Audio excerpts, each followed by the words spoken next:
कल मैंने कहा था कि इंडिया वर्सेस न्यूजीलैंड के वॉर मैच का फनी रिव्यू डालूंगा, लेकिन बारिश आ गई। एक तो इतने कम होते हैं हम लड़कों के अरमान, और उस पर भी बारिश ने पानी फेर दिया। खैर छोड़ो, अब क्या ही कर सकते हैं, जो हो गया सो हो गया। पाकिस्तान और अफगानिस्तान के भी वॉर मैच में सिर्फ एक ही इनिंग्स हो सकी और बारिश आ गई। भगवान सिर्फ इतना कर देना कि 23 अक्टूबर को बारिश ना आए। अगर बारिश नहीं आई ना, तो मैं वादा करता हूँ कि पूरे हफ्ते दिन में सिर्फ 10 ही घंटे सोऊंगा। इतना तो कर ही सकता हूँ मैं इंडिया वर्सेस पाकिस्तान के मैच के लिए। ये मीम फेस वाला शाहीन अफरीदी सिर्फ देखने में ही भोला दिखता है भाई, है ही नहीं वैसा। अफगानिस्तान के ओपनर का विकेट तो ले ही लिया, लेकिन उसको इतने जोर से पैर पर बॉल मारी कि बेचारे को उठाकर ग्राउंड से ले जाना पड़ा। चीटिंग करता है तू। अगर विकेट ही लेना था तो बैट्समैन को बोल देते, वो वैसे ही आउट हो जाता बेचारा। इंजर्ड करने की क्या जरूरत थी। और ये अंपायर कल कौन सा सस्ता नशा करके आया था जो उसको इतनी बड़ी एज की आवाज नहीं सुनाई दी। उस एज की आवाज तो स्टेडियम से 5 किलोमीटर दूर सलून में भी गई थी। झूठ बोल रहा है। अरे वहाँ भी टीवी पर मैच चल रहा था ना, इसलिए। अब आया ना लाइन पे। लेकिन अंपायर ने आउट नहीं दिया, और डीआरएस तो वॉर मैच में होता ही नहीं। लेकिन इससे पाकिस्तान को उतना ही फर्क पड़ा जितना एक बैक बेंचर को मार्क्स कम आने पर पड़ता है, क्योंकि नेक्स्ट 2-3 बॉल में तो बैट्समैन वैसे ही आउट ही हो गया। पाकिस्तान ने सिर्फ 2.5 ओवर बैटिंग की, लेकिन उसमें भी इतना कुछ हुआ कि मुझे मजा ही आ गया। बाबर भाई ने तो सिर्फ 6 रन बनाए और रिजवान भाई ने तो खाता ही नहीं खोला, लेकिन फिर भी पाकिस्तान का स्कोर 19 रन। ये कैसे हुआ? तो ये ऐसे हुआ कि पहले तो अफगानिस्तान के बॉलर फारूकी ने ऐसी बॉल डाल दी जो सीधा सेकंड स्लिप में चली गई, लेकिन फील्डर ने वो बॉल छोड़ दी और वाइट के साथ साथ 4 एक्स्ट्रा रन भी मिल गए। लेकिन पता नहीं फारूकी भाई में कल कहाँ से डेल स्टेन की आत्मा आ गई थी, बॉल स्विंग पे स्विंग ही करा रहे थे। नेक्स्ट बॉल भी इतनी खतरनाक स्विंग कराई भाई ने कि अफगानिस्तान का विकेट कीपर और कामरान अकमल का छोटा भाई, उसने बॉल ही नहीं पकड़ी।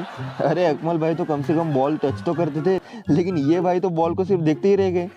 और हमारे रिजवान भाई, लगता है इनको तो lowest strike rate in power play का वर्ल्ड रिकॉर्ड बनाना है। कल 8 बॉल्स खेली भाई ने, फिर भी एक भी रन नहीं बनाया। कौन है ये लोग? कहाँ से आते हैं? वो तो बारिश हो गई, नहीं तो रिकॉर्ड बनाकर ही दम खाते भाई। और वो तो अच्छा है कि स्ट्राइक रेट नेगेटिव में नहीं होता, नहीं तो आपको तो पता ही है रिजवान भाई में कितना टैलेंट है। अब हम थोड़ी बात जिम्बाब्वे वर्सेस वेस्ट इंडीज की भी कर लेते हैं। क्रिकेट में हमने इतने सालों में इतने अजीब अजीब डिसमिसल्स देखे हुए हैं कि उन्हें देखकर लगता है कि अब इससे अजीब क्या ही आउट हो सकता है कोई। लेकिन निकोलस पूरन ने कल बोला, आज कुछ तूफानी करते हैं, और देखो कैसे आउट हो गए पूरन भाई। इसके नेक्स्ट ही ओवर में ब्रुक्स आउट हो गया। कोई मेरे जैसा भी होता और आंख बंद करके भी अंपायरिंग करता तो आउट दे देता। लेकिन आजकल तो फैशन ही हो गया है कि जैसे ही अंपायर ने डिसीजन दिया, डीआरएस तो लेना ही होता है बैट्समैन को, भले ही वो बॉल स्टंप्स के सामने ही क्यों ना लगी हो। 10 में से 9 भी नहीं, बल्कि 10 में से 9.5 बार भी अगर कोई अंपायर डिसीजन देता है तो उस पर डीआरएस लिया जाता है। तो फिर अंपायर क्या सिर्फ उंगली उठाने के लिए रखा है क्या? उससे अपील भी मत करो, फिर सीधे थर्ड अंपायर से अपील करो यार। जो बैट्समैन डीआरएस नहीं लेता होगा उसे ड्रेसिंग रूम में चिढ़ाते होगे, और डीआरएस लेने का कंपटीशन भी होता होगा। अरे तूने डीआरएस नहीं लिया? मैंने तो अपने करियर में 20 डीआरएस ले लिए हैं। फिर दूसरा बोलेगा, अरे मेरा तो बता भाई, मैं तो टॉपर हूँ। डीआरएस की 50 पूरी करने के लिए सिर्फ एक ही लेना है अब मुझे। 49 हो गए हैं मेरे।